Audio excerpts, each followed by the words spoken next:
Welcome back to Nomads Notes. In this video we're going to show you how to add a campsite.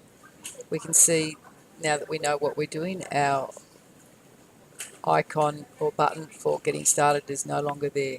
So we know now, we come over to our navigation screen and we click on which page we want to go to. So we're going to My Campsites, and this is our campsite screen.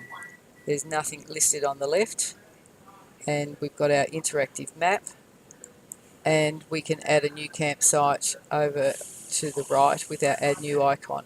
But because we had no campsites listed, it automatically opened up for us. So our campsite we're going to go to tonight is Burgess Park. And we can choose a campsite type. We can choose it from the list, or we can add a campsite type by clicking on this button. We can choose our current location, or we can type an address or some coordinates. So if we choose current location, the map comes up with our current location, but we're not there at the moment, so we're going to start typing. And Burgess Park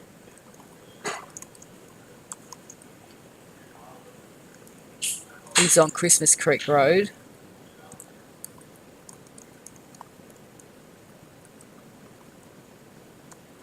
and there it's come up, Burgess Park and Christmas Creek Road in Lamington.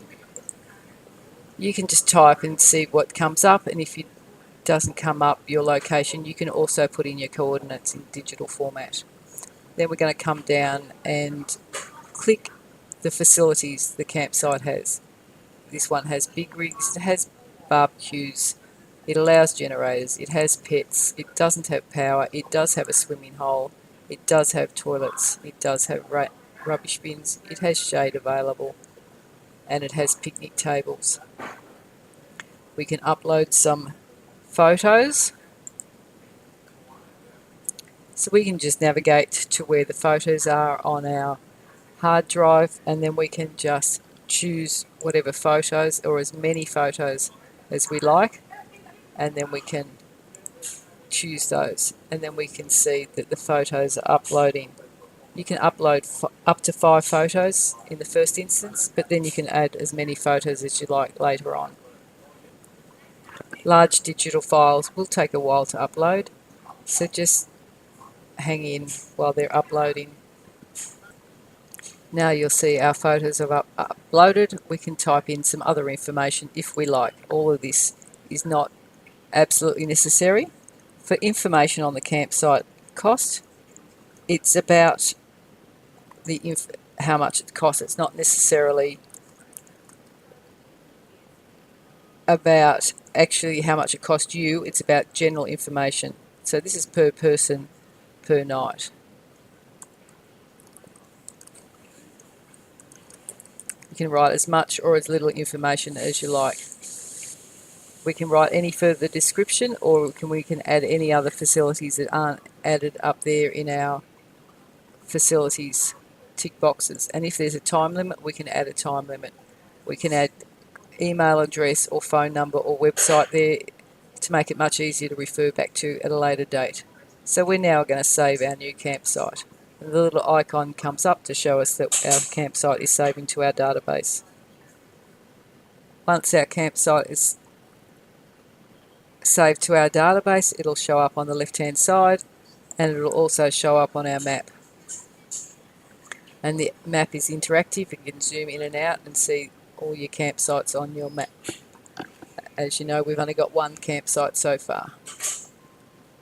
So we can either click on our map to see the campsite information, and now we've got all the detail that we've just added. The town is added automatically, and as well as the region, and the details of the address are added, and the coordinates are also added automatically. Our map is interactive, so we can zoom in and out to see exactly where our campsite was.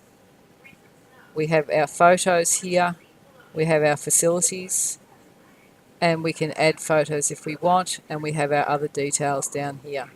When we want to look at the photos, we can just click on the photos and we can look at them in further detail. It's a great little campsite with a great swimming hole.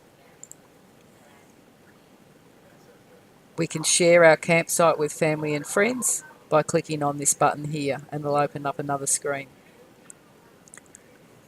We can, and also, as well as clicking on the map, we can click on the list on the left, and it'll open up the same screen. If we want to edit this campsite, we can edit it using the edit icon, and the same screen will open up, and we just can click any details here and edit any details. We forgot to add that there's phone service at this particular campsite, so we'll add that there, and we'll update our campsite here. Just the icon will come up while we're updating. Now if we looked at our updated information, we can see that we now have phone service in this campsite. We can also delete a campsite as long as we haven't used this campsite in any of our accommodations. So we can click on the delete icon, and we can say agree that we want to delete it, or that we know we want to return and we don't want to actually delete it. If you've used the campsite in your accommodation, this icon won't be here. You'll need to delete it from your accommodation first before you can delete it from the database. It's usually easier just to edit any information that you have on the campsite. You can add as many photos as you like at any time, just clicking on the add photos icon and select more photos. And that's a wrap on how to add, edit and delete a campsite.